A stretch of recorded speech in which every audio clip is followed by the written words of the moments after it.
À tous, fidèles téléspectateurs, nous sommes tristes. Toute notre équipe est triste et soucieuse. Voulez-vous savoir pourquoi? Suivez nos compatriotes et nous y reviendrons. J'étais en terminale. Après les cours, je venais dans l'établissement primaire pour apprendre.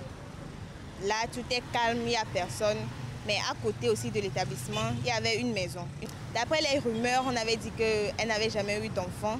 Mais des fois, on voit les enfants chez elle, dans la terrasse, les enfants qui l'aident. Un jour, j'étais dans l'établissement et puis j'attendais les choses. Aujourd'hui, je vais te tuer et tout. J'attendais aussi les cris d'une fille. La fille criait, pardon. Elle suppliait la dame en fait. J'entendais des coups, comme si on lançait des cailloux. Il y avait des cailloux même qui cognaient le mur de la classe. Donc j'étais obligée de prendre un banc. Je suis montée dessus pour les regarder par le costra. C'est comme ça que je vois la dame. Elle lapidait la petite fille. C'était une petite fille. Elle était âgée de 8 ans je pense. Comme la dame était un peu grosse, elle ne pouvait pas se déplacer, courir après l'enfant. Elle était obligée de ramasser des cailloux, elle lapidait la fille. Je me suis dit, mais qu'est-ce qui ne va pas? Et puis il y avait la voisine qui était sortie. La voisine avait demandé, mais qu'est-ce qui se passe? Elle dit que non, c'est comme ça, la fille a perdu la clé de l'armoire.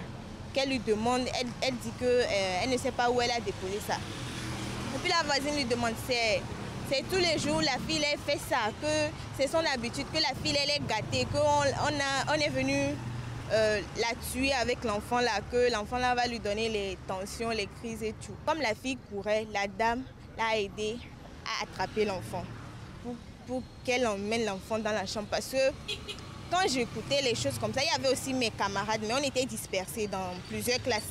Je les avais appelés, mais il y a une fille, bon, elle avait crié que non, qu'est-ce qui se passe? Donc la dame a entendu qu'il y avait les gens qui les regardaient à travers le costra. Donc c'est comme ça, sa voisine l'a aidé à emmener la fille dans la chambre.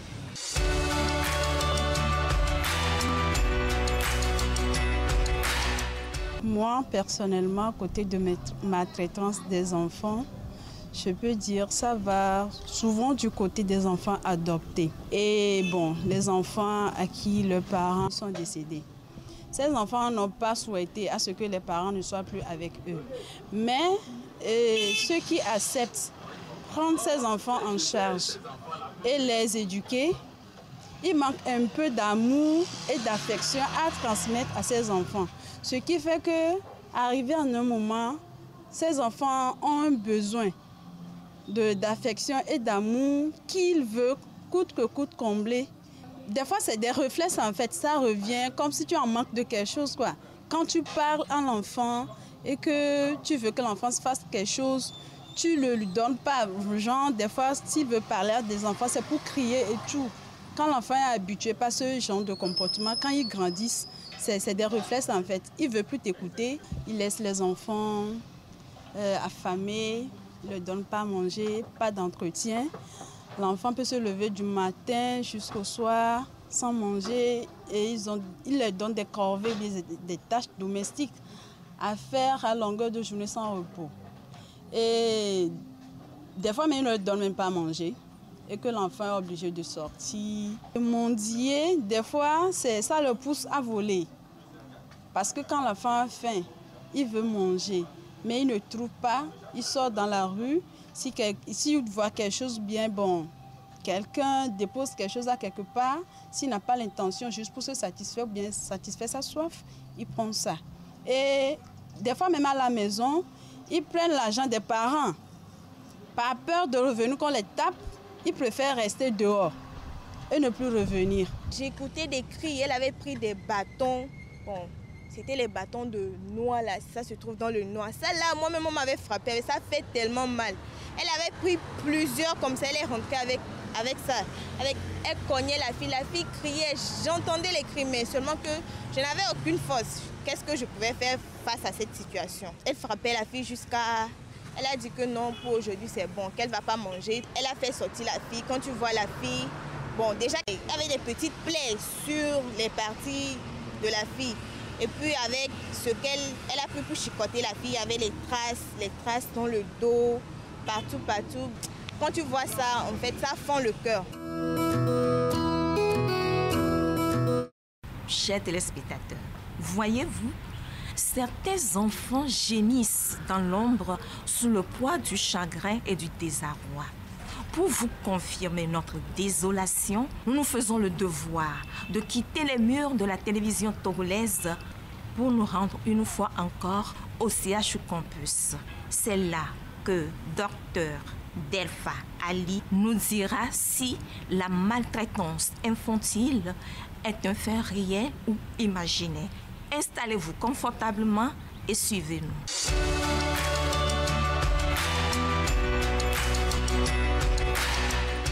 Bonjour docteur. Bonjour madame. L'émission Et demain nos enfants est encore dans vos locaux aujourd'hui pour avoir vos avis sur un sujet récurrent qui tient beaucoup à cœur. Il s'agit de la maltraitance des enfants. Tous ont le droit de s'épanouir. Mais force est de constater qu'il y en a qui sont exposés aux sévices. Quels sont les types de violences que vous rencontrez ici? C'est vrai que c'est une triste histoire, mais elle est malheureusement réelle. Nous recevons ici en pédiatrie au CHU Campus des enfants victimes de violences.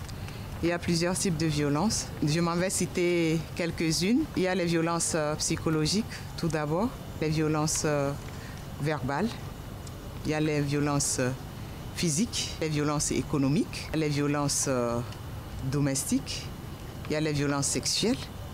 Et actuellement, il y a une autre violence qui est un peu sournoise, mais qui cause quand même des suicides. C'est le cyberharcèlement. C'est une nouveauté et ça existe dans nos localités également. Donc voilà, c'était les types de violences qu'il y a. Maintenant, au CHU en pédiatrie, CHU Campus en pédiatrie, nous rencontrons trois types. Les violences psychologiques, nous en rencontrons. Les violences sexuelles, on en rencontre. Les violences physiques. Voilà les trois grands types de violences que nous rencontrons au CHU, mis à part tout ce que j'ai cité en amont. Selon vos investigations, docteur, quelles en sont les causes? Par rapport à ce que nous recevons au CHU, les causes sont multiples. Nous en recevons ceux qui viennent, qui amènent leurs enfants en état de maltraitance parce qu'ils en ont beaucoup. Et bon, ils ne s'attendaient plus que l'enfant devait venir et il est là. Nous rencontrons d'autres qui cherchaient un sexe particulier. Ils cherchaient soit un garçon et c'est une fille qui est arrivée alors qu'il en a déjà plein de filles. Ils cherchaient une fille et c'est un garçon qui est arrivé alors qu'il avait déjà beaucoup de garçons. Donc on rencontre de ces genres d'enfants qui sont maltraités, qui sont négligés. On a d'autres qui sont victimes de violences domestiques. C'est-à-dire que le géniteur soit les prive de leur donner à manger, genre leur donner de l'argent pour qu'ils aillent se nourrir ou bien leur servir à nourrir. Il y en a qui sont humiliés, qui sont insultés et il y en a même qui subissent des agressions sexuelles.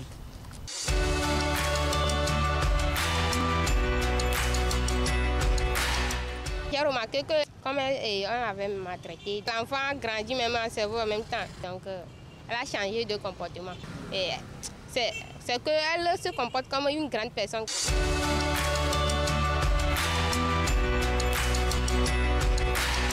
Quelles sont les répercussions qui peuvent rebondir dans l'immédiat ou plus tard sur ces enfants si rien n'est fait? Dans l'immédiat, je pense que c'est comme ça se passe chez nous.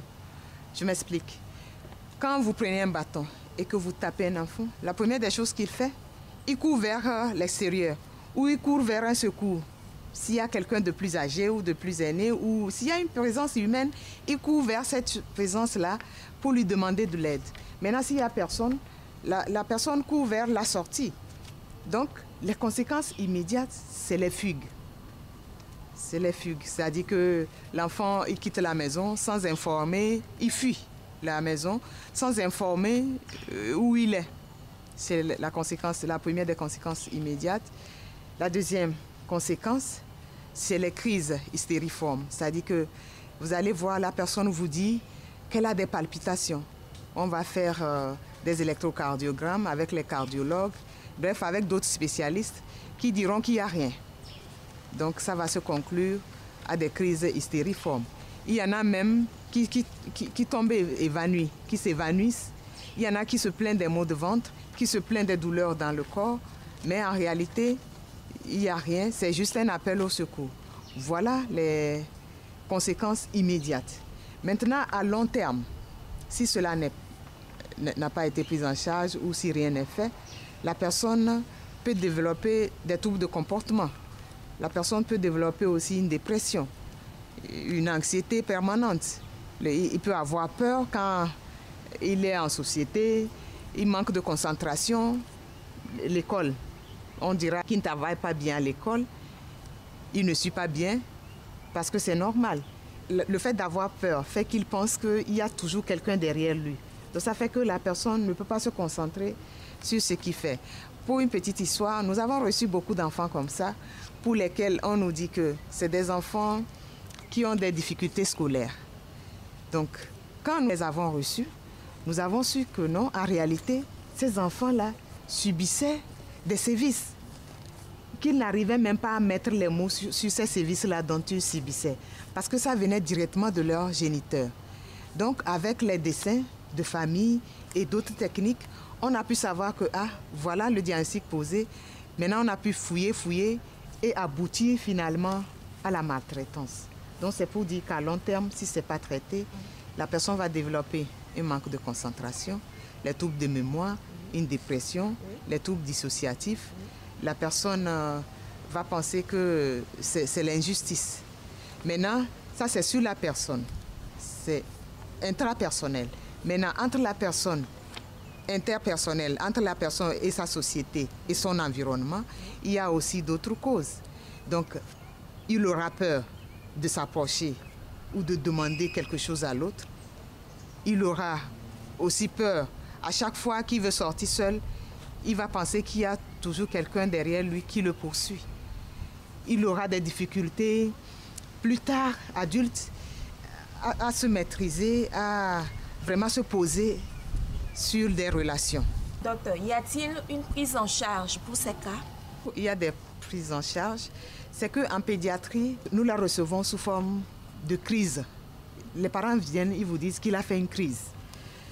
Nous en recevons beaucoup qui sont maltraités d'une manière directe et d'une manière indirecte. L'indirect, c'est ça qui est beaucoup actuellement. L'indirect, c'est que l'enfant est exposé à la violence des parents. Et l'enfant, ne pouvant pas gronder les parents, fait une crise. Et on l'amène. Maintenant, vous fouillez. En fouillant, maintenant, vous allez savoir que c'est les violences domestiques, là, les violences qui se passent à la maison. C'est ça qui fait que la petite fait des crises. Parce que la petite ne va pas venir tout de suite vous dire que j'ai été affamée. Non. C'est les crises qu'elle fera aussi que vous saurez que le papa ou la maman n'a pas donné l'argent de popote et que l'enfant est resté affamé, ne sachant pas quoi faire, elle a fait une crise. Donc c'est comme ça, ça nous vient. Ça ne nous vient pas directement comme quoi on a été agressé, etc., etc. Donc voilà un peu. Pour répondre à votre question, oui, ça, on les traite.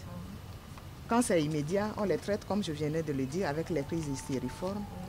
Quand ce n'est pas immédiat et que c'est à long terme, dans nos entretiens aussi, nous fouillons pour savoir la cause.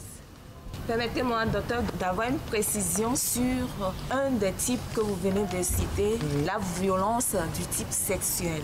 Souvent, je crois que c'est les petites filles qui en sont victimes.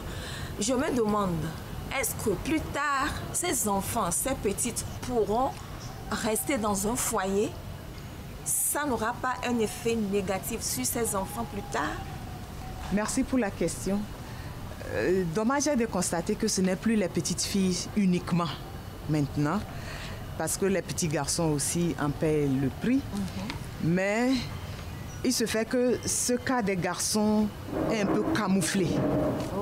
Donc c'est un peu camouflé et ça sort lentement. Lentement d'une manière où la personne vient pour un problème. Par exemple, les garçons, c'est les maux de ventre à récurrence. C'est-à-dire que aujourd'hui, ça finit, demain, ça reprend, etc., etc. Donc, ça vient camoufler. Et difficilement, ils arrivent à parler.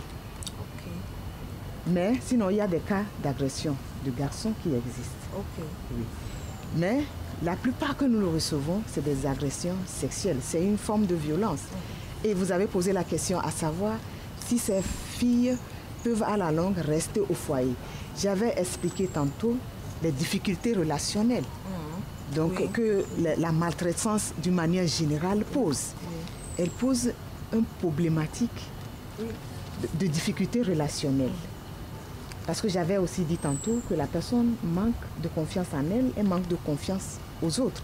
Donc avec ça là, difficilement, la personne peut créer une relation durable et pouvoir rester et gérer. Mais ce n'est pas impossible. Ça existe avec des prises en charge, des traitements à long terme. Ces personnes se rétablissent. Mais malheureusement, il y a d'autres qui ne se rétablissent pas, qui sombrent dans l'alcool, dans la drogue, etc. Ce qui veut dire qu'ils ne se remettent pas facilement. Oui, c'est difficile à prendre en charge quand c'est duré dans le temps. Mais quand c'est à l'instant T, on fait un effort pour rétablir la personne. Parce qu'il s'agit de réparation. Il faut réparer la personne qui a subi une agression.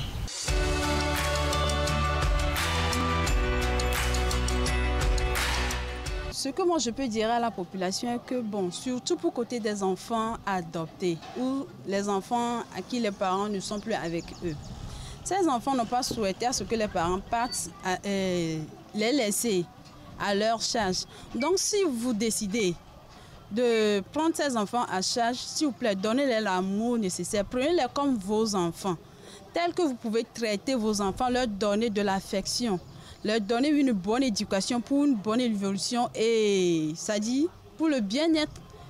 Transmettez-les aussi cet amour, éduquez-les dans les bonnes conditions et faites-les vivre comme se sent en famille, quoi. Ne le prenez pas comme si c'est pas mon enfant, c'est pas de mon sang, du coup je dois faire ce que je veux de lui. Non, c'est un relais de demain. Et ensemble, si tout le monde pouvait le comprendre ainsi, et je crois que ça ira de mieux. On n'aura plus des enfants qui vont traîner dans les rues, des petits-enfants qui n'ont même pas d'âge. Donc, si vous acceptez adopter des enfants, ou soit prenez des enfants orphelins en charge, donnez-leur de l'amour. Parce que c'est en donnant qu'on reçoit. Ce que vous les transmettez, c'est ça qui va le faire grandir. Et il y aura moins de dépravation et de délinquance. Ce qui fait mal maintenant à la société. Au jour le jour, ça s'agrandit. Parce que quoi, c'est la base de l'éducation qui est ratée. Tant que l'enfant a reçu une bonne éducation dès le bas âge, je crois qu'il serait tellement difficile. Si tu ne laisses pas un enfant affamé ou soit maltraité, il serait difficile à cet enfant d'aller à quelque part prendre quelque chose d'autrui qui ne l'appartient pas. Tout part de l'éducation. Donc, ensemble, si tout le monde pouvait le comprendre ainsi et que, main dans la main, on va construire une jeunesse telle que nous tous nous le souhaitons, meilleure et prospère. Quelle solution proposez-vous pour sortir ces êtres vulnérables de ce pétrin? Pour répondre à la question, le ministère de l'Action sociale fait déjà beaucoup d'efforts parce qu'ils ont créé une ligne verte pour dénoncer toute forme de violence. Ils ont fait beaucoup d'efforts dans le sens des familles d'accueil, de réduire certaines situations familiales qui créent les enfants en difficulté sociale. Ils ont interdit toute forme de violence dans les établissements, etc. Donc je pense que c'est louable. Ils font beaucoup d'efforts déjà et je suis sûre qu'ils n'hésiteront pas à continuer dans ce sens. Maintenant, ce que moi je pourrais dire d'une manière personnelle, c'est de sensibiliser les parents. La sensibilisation est impérative. D'expliquer aux parents les conséquences de la maltraitance sur leur enfant. Voilà ce que je peux dire. Et diminuer aussi l'inflation dans le pays parce que l'inflation crée la pauvreté et la pauvreté crée des maltraitances dans les foyers. Merci docteur pour la lumière apportée à nos hommes donc par rapport à ce sujet. Arrêtons de maltraiter les enfants. Ils n'ont pas demandé à naître. prenons nos dispositions pour avoir le nombre d'enfants que nous pouvons prendre en charge pour ne pas exposer ces tout petits à ces maltraitances qui ne finissent pas. Merci pour l'intérêt que vous manifestez pour la cause de ces tout petits. N'hésitez pas à dénoncer les cas de maltraitance infantile dont vous êtes ou serez témoin par le biais de Allo 1011. Pour l'instant, prenez soin de vos enfants. Nous vous donnons rendez-vous pour un autre numéro prochainement. D'ici là, portez-vous bien. Au revoir.